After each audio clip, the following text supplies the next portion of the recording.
Will Stop and Frisk ever end? So I have this next clip is going to be on this article. Bam.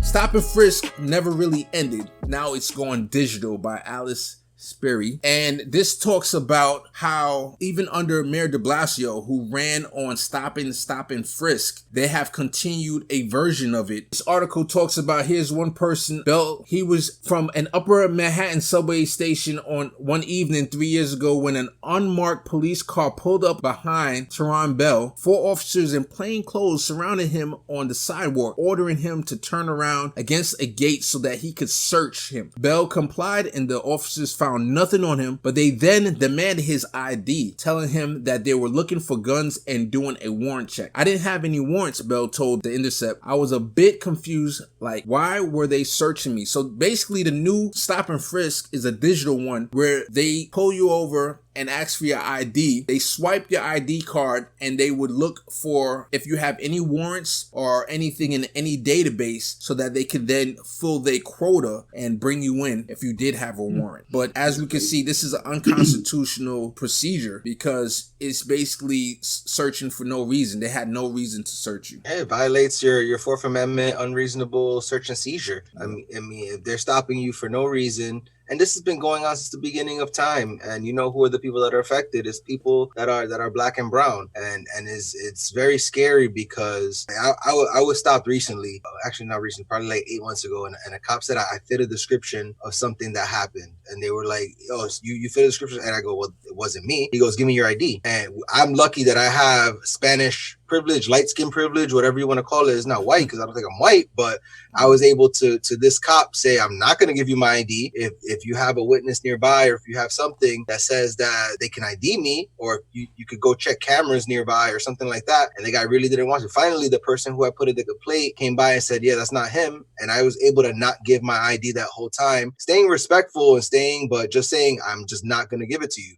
And it's not going to happen. So I'm not, but I'm lucky in that. I can't give that as advice to everybody because I felt safe in that moment. I felt like I'm not going to get thrown on the floor and have my face busted open, or I'm not going to get shot in this moment. But for somebody who's fearing for their life and the cops right there, that's probably not the best advice. And it's very sad because they'll tell you that they'll beat you up, and then what's going to happen after you're dead? They're going to pay your family a settlement. Like, you're lucky they didn't find your warrants. They found your ID. They didn't get to run my ID because I didn't give them my ID. They would have found your warrants. Yeah.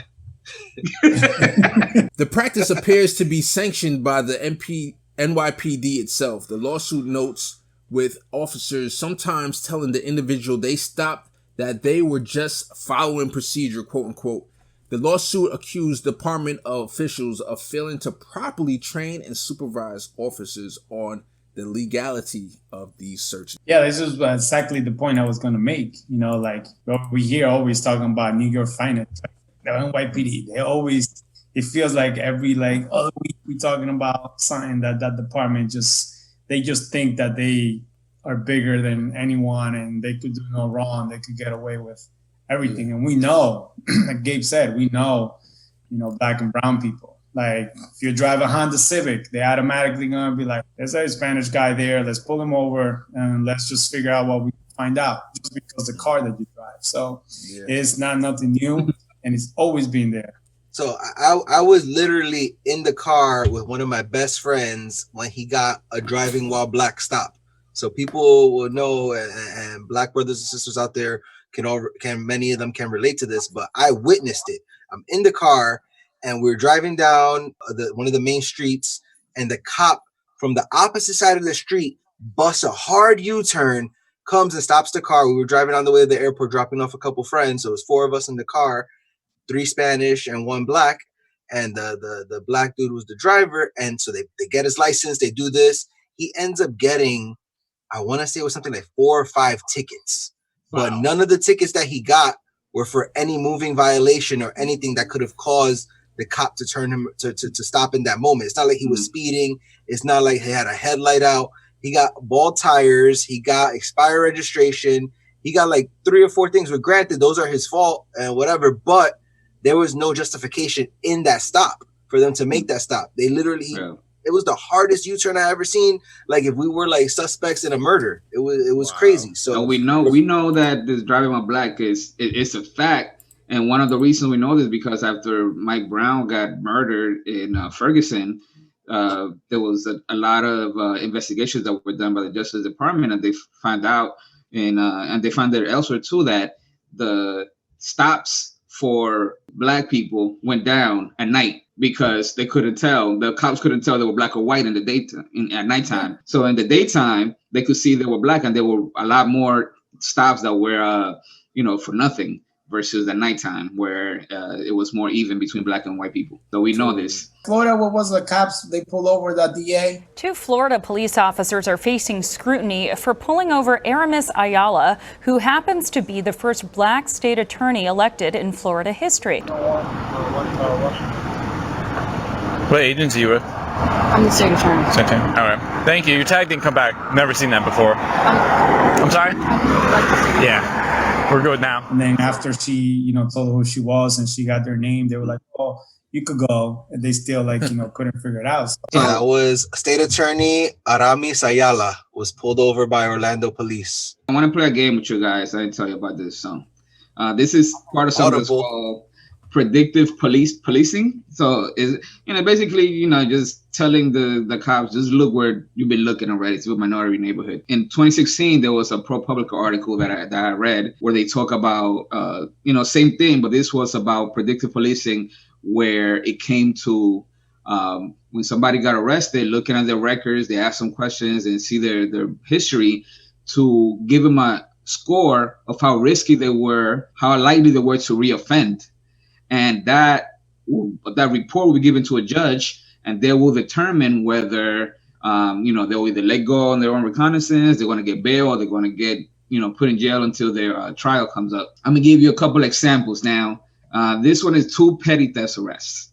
So this one guy, he got stopped 2 armed robberies and an attempted armed robbery. And number 2 have 4 juvenile misdemeanors. Okay, which one is the higher risk, you think? So we got 4 juvenile misdemeanors, and what was the other one? 2 armed robberies and an attempted armed robbery. So 2 actual robberies and 1 attempted. Well, I see where we're going here. Yeah, the 2 armed robbery. The 2 armed robbery was probably a white person, and the 4 juvenile thing was a black guy. And the higher risk is the black guy. Right. So the armed robbery was a white guy. He got a risk of 3. Yep. And the 4 misdemeanors was a black woman, and she got a risk of 8. And afterwards, however long they followed them, there were no subsequent offenses for the risky woman, but the white guy had a grand theft afterwards. Yep. So their prediction, their machine bias, because the programmers, they just, whether consciously or subconsciously, they program their own biases into it. Of course. So I'm gonna give you another one. So I'm gonna make it a little harder. Now I'm gonna tell you, it's a white guy, and he got a prior offense was attempted burglary, and the black guy got resisting arrest without violence. Okay. Yeah. Now I want you to tell me between he got a 7. The resisting arrest without violence got a 7. The armed robbery got a 4. A 1. Okay. The attempted burglary got a 3. Oh, And wow. the resisting arrest without violence got a 10. What? Got a 10. But look at this. Yo. Done. The guy that was with the attempted burglary, he was rated low, even though he was arrested with cocaine and marijuana when he got arrested. Wow, and he got a 3. And subsequently, he had 3 more drug possession charges afterwards. So that should tell you what these, predictive policing things does. And one of the people that is big right now in this thing is Peter Thiel. He's a jerk from Silicon Valley, and his company Palantir, and he's very close with Trump, and he got a lot of government contracts, and they're using his data mining software into these kind of things right now. So it's a money making deal to arrest black people. So let me show you guys one more thing over here on the website, because I want to bring up, I don't want to let Mayor de Blasio, remember he ran as a big progressive when he ran for president, and we knew, I mean, he was in the progressive tier, but I feel like he wasn't a real progressive to a certain extent. But he's one of those, I have a black friend I have a. Well, he has a black family son. type That's what he progressives. used to become married. He's like, I have a black son with a big afro, and listen to this. Yeah, but before you even go there, I don't think we know New York history of selecting mayors, right? Giuliani, Bloomberg. Now this guy, I don't think New York City. You know what? I really... gotta give De Blasio credit for passing free. I believe it was free childcare in New York City. So I gotta give him that. But let me read this part. During De Blasio's first term, Black and Latinos New Yorkers accounted for more than 90% of reported stops in at least 30 precincts, and for a majority of the stops, even in mostly white neighborhoods. In 2019, the number of reported stops was up by more than 20% over the previous year, and the number of stops critics warn is underreported. So even under Mayor de Blasio, it went down drastically, the stop and frisk, but we see it creeping back up. And then one more thing I want to mention is with the George Floyd and the defund the police movement, New York City got a lot of pressure. De Blasio got a lot of pressure to do something, to defund the police. One of the things that they did was disband the plainclothes police.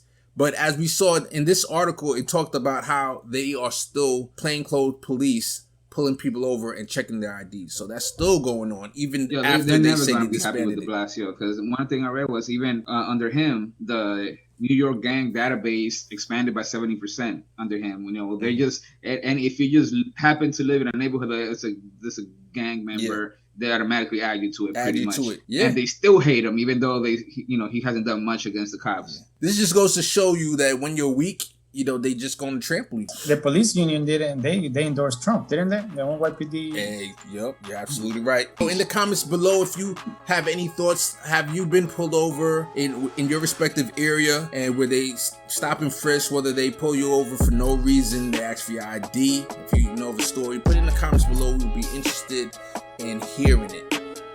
Like and subscribe.